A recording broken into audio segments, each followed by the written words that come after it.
Malapit na akong bumaba, biglang gumalaw siya. Akala ko nagising yun pala nagbago lang ng pwesto.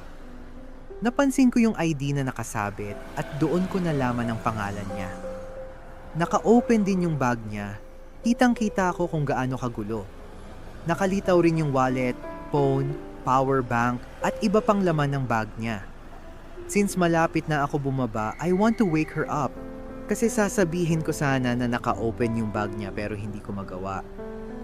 Mukhang ang sarap ng tulog eh. Hanggang sa nakalagpas na ako sa babaan ko, wala pa rin akong nagawa. Yes, this is the first time na lumagpas ako and choice kong hindi bumaba. Hindi kaya ng konsensya kong iwanan siya doon.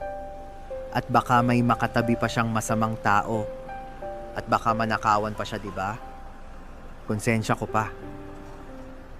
Malayo-layo na rin ako sa babaan ko. I decided to be with her until sa bababa siya. I can't help myself but to look at her. She's something that I can't even explain what's going on with me. It's kind of weird. I decided to write something for her. Buti na lang din at may dala akong sticky notes palagi.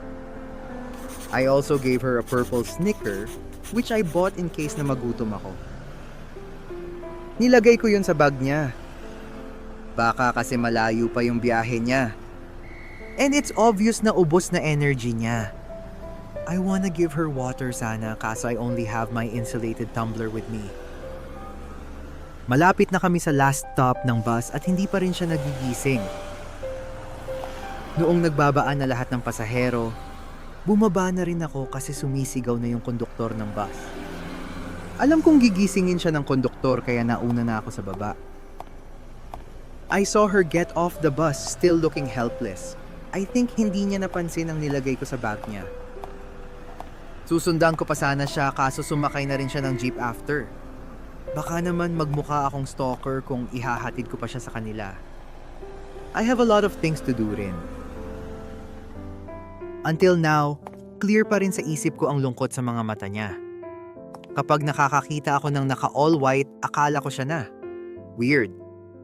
Pinagdadasal ko na sana kung anumang pinagdadaanan niya ay malalagpasan niya. I hope you'll be okay, Miss N. Magkikita pa kaya kami ni Miss N? Kailangan may gawin ako.